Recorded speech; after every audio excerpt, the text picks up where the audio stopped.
বুখারীর হাদিস, আল্লাহর নবী বলেন, নি'মাতানি মাগবুনুন ফীহিমা কাসীরুম মিনান নাস, আস-সিহহাতু ওয়াল ফারাগু। বিশ্বনবী নবী মুহাম্মদুর রাসূলুল্লাহ সাল্লাল্লাহু আলাইহি সাল্লাম বলেছেন, অধিকাংশ মানুষ আল্লাহর দুইটা নিয়ামতের বিষয়ে গাফেল থাকে। অধিকাংশ মানুষ আল্লাহর দুইটা নিয়ামতের বিষয়ে গাফেল থাকে। এই নিয়ামতের শুকরিয়া আদায় করে না, এই নিয়ামতের মূল্যায়ন তারা দিতে জানে না। এক নাম্বার নিয়ামত কি? সুস্থতা নিয়ামত। সুস্থতার কত বড় নিয়ামত! আপনি এটা অসুস্থ না হলে বুঝবেন না। আপনি যদি সুস্থতার নিয়ামতের মূল্যায়ন করতে চান, দেখুন, আপনি পঙ্গু হসপিটালে চলে যান, কারো হাত নাই, কারো পা নাই, ওইখানে যখন ডাক্তাররা ড্রেসিং করে, মানুষ কান্না করতে করতে অস্থির হয়ে যায়, কান্নার রোল পড়ে যায়। কত মানুষ হসপিটালের বেডে শুয়ে আছে, আজকে জুমার দিনে আসতে পারেন নাই।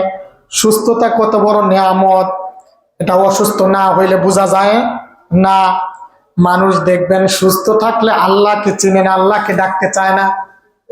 মানুষ সুস্থ থাকলে আল্লাহকে চিনে না, আল্লাহকে ডাকতে যায় না, আল্লাহকে ডাকতে জানে না। এই মানুষটি যখন অসুস্থ হয়ে যায়, তখন দেখবেন আল্লাহ বাসা, আল্লাহ বাসা। মানুষ যখন বিপদে পড়ে কারে ডাকে? যত বড় নাফরমান দেখবেন বিপদে পড়লে আল্লাহরে ডাকে। একথা 25 পারা শুরু পৃষ্ঠায় আল্লাহ বলেছেন। মানুষকে নিয়ামত দিলে যে মানুষ আল্লাহরে বলে থাকে, আল্লাহ এটা মানুষের বাস্তব অবস্থাটা তুলে ধরেছেন। আল্লাহ বলেন, ওয়াইদা আনআমনা আলাল ইনসানি আ'রাদা ওয়া নাআ বিজানিবি ওয়াইদা মাসসাহুশ শাররু ফাযু দুআইন আরিজ। আল্লাহ বলেন, আমি যখন তাকে নিয়ামত দেই, সে আমাকে এড়িয়ে চলে, আমার থেকে দূরে চলে যায়, আমার থেকে মুখ ফিরিয়ে নেয়। আল্লাহ বলতেছেন এই কথা, আমি যখন আমার বান্দাকে নিয়ামত দেই, সে আমাকে এড়িয়ে চলে, মুখ ফিরিয়ে নেয়, দূরে চলে যায়। ওয়াইদা মাসসাহুশ শাররু ফাযু দুআইন আরিদ। আর যখন তাকে কোনো বিপদ স্পর্শ করে, তখন লম্বা দোয়া করতে থাকে। দেখবেন কোন মানুষ বিপদে পড়েছে, একটা চাকরি নেই, হঠাৎ করে চাকরিটা চলে গেছে, নামাজ পড়ে পড়ে লম্বা দোয়া করে, আল্লাহ একটা চাকরির ব্যবস্থা করে দেন। আমি নিজে দেখেছি, এক লোক হঠাৎ করে চাকরি গিয়েছে, বেকার, নামাজ পড়ে পড়ে মসজিদে দোয়া করে, আল্লাহ একটা চাকরির ব্যবস্থা করে দিয়েছেন, এখন আবার নামাজ ছেড়ে দিচ্ছে। দুনিয়ার বাস্তবতা এইগুলো আল্লাহ তুলে ধরেছে।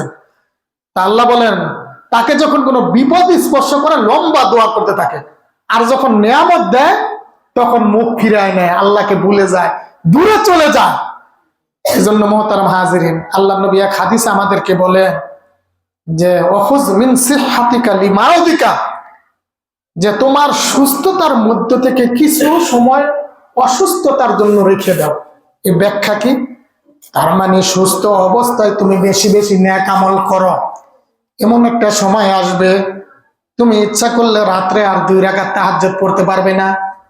একসময় আপনি তাহাজ্জুদ পড়তেন। আপনি একটা আমল যদি নিয়মিত করেন, স্পেশাল ভাবে যত্ন সহকারে একটা আমল করেন সুস্থ থাকতে, কিন্তু কখনো আপনি অসুস্থ হয়ে গিয়েছেন, এই অসুস্থ হওয়ার কারণে আপনি এক আমলটা আপনি করতে পারতেছেন না। আপনার আমল না করতে পারলেও সওয়াব বন্ধ হবে না। সুবহানাল্লাহ। সুস্থ অবস্থায় যদি আপনি একটা নেক আমল করেন, মনে করেন আপনি প্রতিদিন কোরআন পড়েন, মসজিদে প্রতিদিন কোরআন পড়েন, সবাই চলে যায়, আপনি একটা বিশেষ আমল করেন, মসজিদে সবাই চলে যাওয়ার পর আপনি কিছুক্ষণ কোরআন তেলাওয়াত করেন, কিন্তু আপনি একদিন অসুস্থ হয়ে গিয়েছেন, অসুস্থতার কারণে ওই কোরআন তেলাওয়াত আর করতে পারতেছেন না। প্রতিদিন রাত্রে আপনি 2-4 রাকাত তাহাজ্জুদ পড়েন, এটা আপনার নিয়মিত আমল।